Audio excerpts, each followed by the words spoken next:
When you play the Game of Thrones, you Subscribe and like. or you die.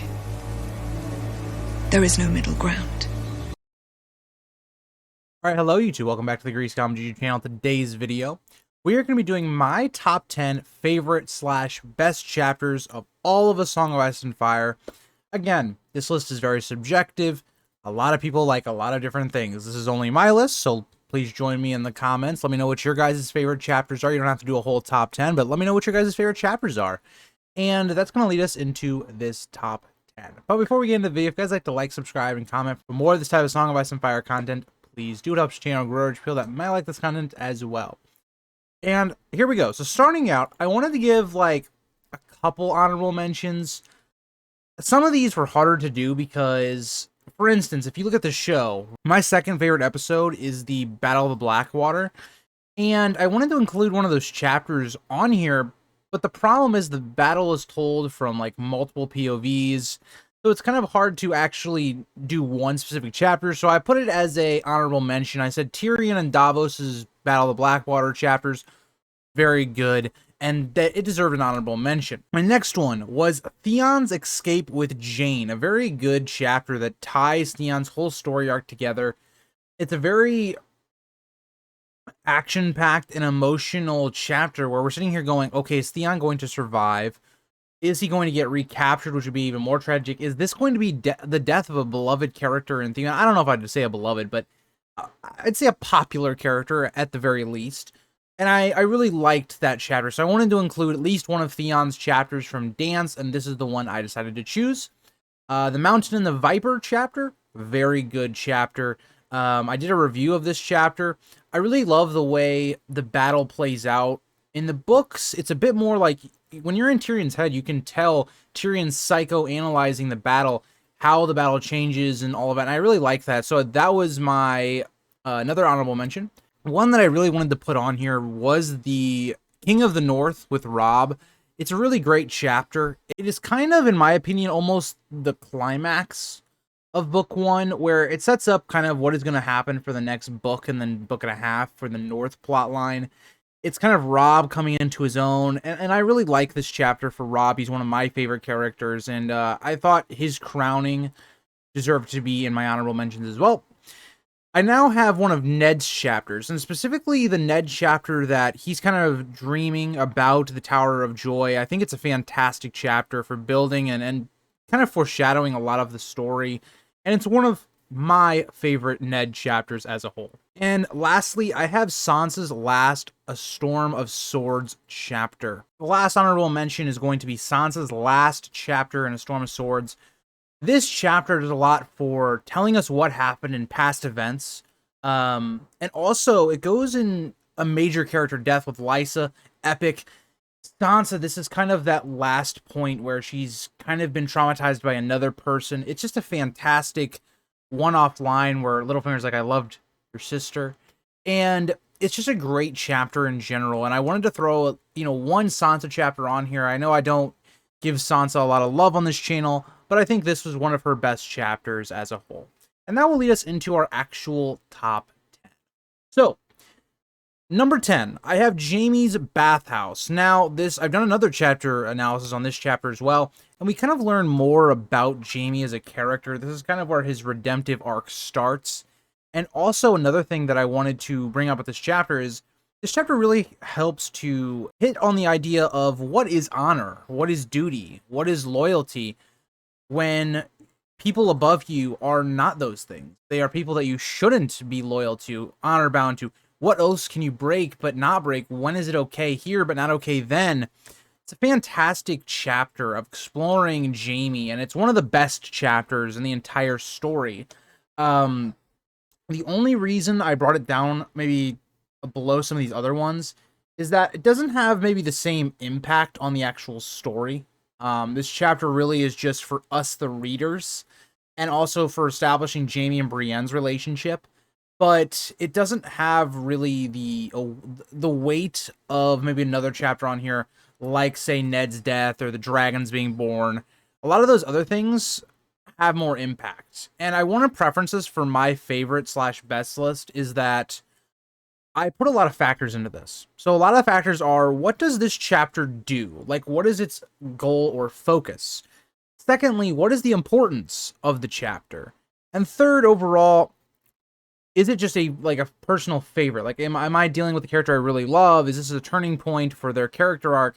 That's kind of where the Jaime one fits in. It's kind of a turning point for his character. Whereas it doesn't affect a lot of other plots or anything like that. But it's a great chapter for Jaime, and it really explores the events of Robert's Rebellion from a different point of view that we hadn't gotten till that point, and I really love this chapter. So that will get to number 9. Now, this one might be a surprise. I think Ariane's chapter, her last chapter in A Feast for Crows, where it's kind of her and her father Doran talking about what the Dornish plot was, that Viserys was supposed to be married to Ariane, and setting up kind of all of the events going into Winds of Winter with the Dornish plot. And it's a culmination of Ariane and Doran's plot lines throughout the entire book that kind of come to a head in this moment.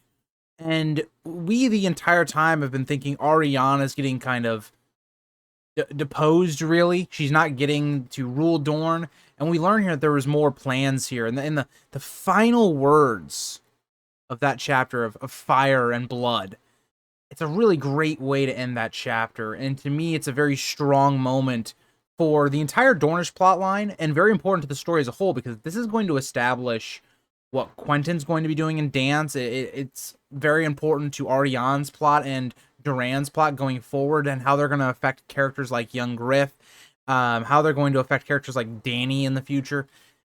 Very important chapter for the world as a whole, but specifically for our characters as well. So that was number 9.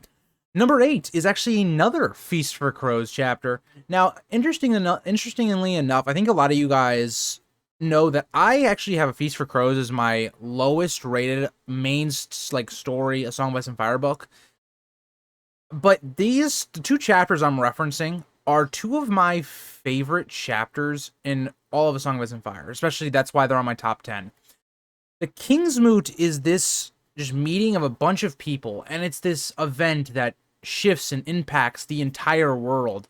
It's this very pivotal moment that's been building up to in the first half of A Feast for Crows. And it's this idea of a political game and maneuvering. Because when you really think about it, if you want to be king, you really should be speaking last. Because you can completely take all of the audience, and you're going to be the last thing in those people's heads when they decide who they want to back. And this idea of Asha putting forth her claim and it not really getting that much support, and Victarion, it seems like he's going to win. He's got a bunch of support, and then all of a sudden Euron gives his big speech at the end. And it is a very good chapter, the way it's set up, the way it's paced. And I think it's a great chapter for characters like a Victarion or an Asha, and to me deserves to be in my top 10. Number 7 is going to be Ned's death in one of Arya's chapters towards the end of A Game of Thrones. I actually have 2 chapters from A Game of Thrones on this list. This is the first one. This chapter, just importance alone, is probably in the top 3. And this is kind of the chapter that awakens our eyes into this world, that no one really is safe. I mean, I know that's kind of, it's not really true, because characters like Dany are safe, but for the most part, this is a world that is not afraid of people being killed off that are main characters. It's a very emotional chapter as we're seeing this through Arya's eyes. And even kind of as the chapter ends, there's this idea that Euron has her like against a wall with a blade. And there's kind of this cliffhanger left that, is Arya going to die here? I don't think anybody really thought that, but it's kind of framed in that light. And I think this chapter to me just has to be on this list. If it wasn't on this list, I wouldn't feel right about this list at all if I didn't have such an impactful chapter on here. And that is kind of going to lead me to number 6. Number 6 is another big chapter for not only the world, but our characters. This last chapter is Tyrion's breakout from King's Landing in A Storm of Swords. And it's kind of the breaking down of Tyrion. It's that last nail in the coffin where A Storm of Swords has kind of been this book about Tyrion breaking down. He just can't hold in his anger, his frustration anymore, and he kind of just lets go of it. You know, he has his breakout at his trial. He does the trial by combat. He loses. He feels like or no, he doesn't feel like, he knows he's going to die. And the final dagger in the coffin is Jaime lying to him. It goes a lot to represent Jaime's character, Tywin's character, and Tyrion's. And Tyrion killing Shay and then killing Tywin. It's a satisfying death for a very powerful and a villain of the story as well. And in Tywin, it also completely sets up Tyrion for the next book and for the future as a whole. This also sets up his it also kind of furthers his relationship with Cersei. And again, this event completely drives forward the plot of A Feast for Crows. For King's Landing, anyway. And it's a big moment for another character like Jaime, as how he's going to go forward, looking at a character like Tyrion. It's a major importance. It's just a fantastic chapter, and it needed to be on this list. So that is my number 6. So entering my top 5. Funny enough, I have a chapter almost from every book aside from Feast in my top 5. So number 5 is going to be Dany's chapter where the dragons are born. It's a chapter that really is impactful. I mean, dragons are reborn into the world. Magic is reborn into the world. It's this character, Dany, who has gone from chapter 1 being very timid, having no confidence, a character who is abused, to this character that's confident, that is in command, and has gained, I feel like, a newfound self-respect for themselves. And is, when you have all this culminate with the idea of Dany being born into this new leader role, with the idea of the dragons being born, it's a fantastic way to end Dany's plot in book 1. And it's one of the strongest chapters ever. I mean, if you look at the top 10 scenes of Game of Thrones, it has to be in there. And it's this freak incident that occurs that changes the entire fate of Westeros. And even the world as a whole, not only Westeros, but Essos as well, and how she's able to free slaves and things like that. This top 10 needed to have some form of this chapter in there as well. I had to be in there for me. Number 4. Number 4 to me also is probably a weird one that I don't think a lot of people maybe would have put in their top 5. But it is the North Remembers chapter. And this chapter specifically is with Davos and Wyman Manderly talking about the state of the North, talking about how Wyman Manderly doesn't forget what happened at the Red Wedding. He's putting on this facade because he has to. And it really is a great revelation and showing that Rickon's still alive in Skagos and sending Davos on this mission. It's a fantastic chapter. When we're on the edge of our seat thinking, is Davos going to die here? He's been captured. He's in prison. He's awaiting death. We've gotten rumors, in Cersei's point of view, that Davos' head has been cut off and mounted on the gate. It's a fantastic chapter that sets up the rest of Dance and the Manderly plot and the North plot as a whole. Really interesting, because now we have to think about when Wyman goes to Winterfell, that he's been working in the background. It's this character that we all see as kind of an idiot when we first meet him. And he's kind of described as that, as this fat idiot who can't do anything.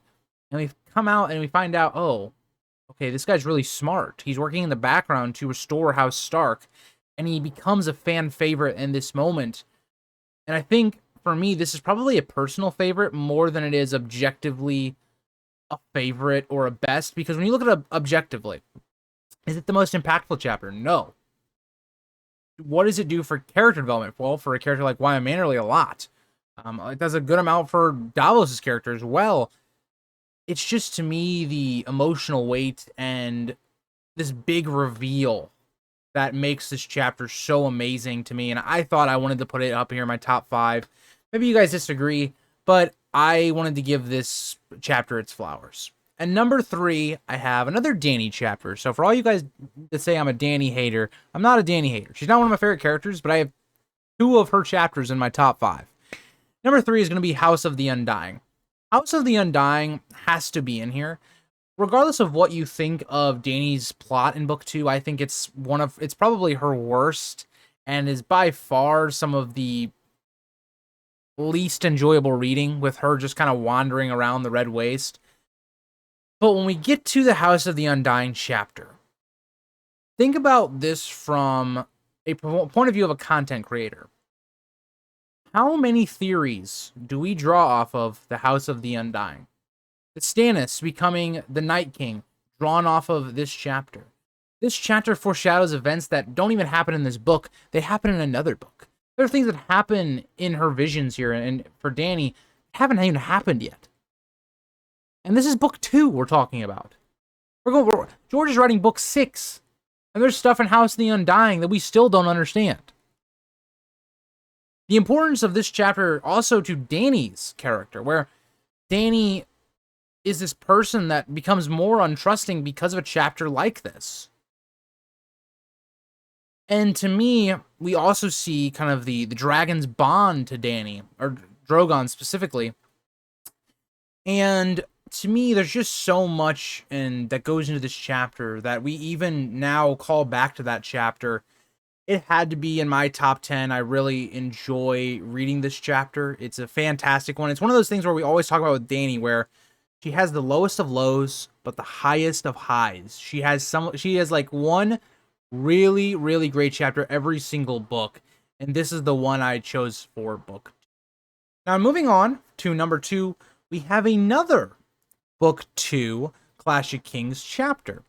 A very underrated chapter, and this chapter is definitely personal preference. If you are a big fan of Stannis, you love this chapter. If you're not a big fan of Stannis, you do not like this chapter that much. But it is the Renly's Peach chapter. And when I talk about the Renly's Peach chapter, this is really where Renly, Stannis, Catelyn have their meeting. And this chapter does so much to establish Stannis, Renly, and their entire dynamic. And also, there's also different ideologies here at play that we have to explore within the chapter. One, we're looking at the idea of, okay, the throne should pass to the next in line, so that would be Stannis. But then Renly brings up the idea of, well, I am more liked. I am someone that is going to be able to be king better, and I have the forces to justify that. I can win by conquest if I need to. And it's an interesting way that we see two different people rationalize why they should become king, while they're also being manipulated by people in their camps. The Tyrells, Mel. And it's a very interesting chapter because we see how both of these characters have too much pride, and they have too much, I wouldn't say arrogance, but they're not willing to settle their differences, to go against their common foe of the Lannisters. And we understand why both of these characters do it. It's a very tough situation to be in. If you're Stannis, you're this character that, for all of these years, how you have been this character that has followed, done your duty, and now it's your time. And Stannis doesn't even want to be king. Let's put that into perspective. But it's now Stannis' duty to become king and to further House Baratheon. And then your younger brother tries to jump the line in front of you and usurp you, more or less. And from Renly's point of view, I think Renly does have a lot of selfish motivations here. Things people have been whispering in his ears. But at the same time, I think he genuinely believes that he would be a better king than Stannis. And there's kind of a lot to maybe justify that. I don't know. I think Stannis, for me, probably would be better than Renly. But at the same time, Renly would be better at the politics. But like, as I'm talking about, this chapter is a really tragic chapter to reread. Because we know after this that Renly is going to die. And Renly is a very fascinating character. I wish we would have gotten to explore him more. But it's a fantastic chapter, just looking at different ideologies, looking at the significance. I mean, this chapter leads to Renly dying, the person that was going to win the war, most likely. And all these people coming to Stannis' side now. Now Stannis looks like he's going to win. It's a huge chapter when it comes to importance. Huge chapter for character development and building and world building as well, because we also see Storm's End in this chapter. Not a lot of it. We kind of get a description of it at the beginning of the chapter.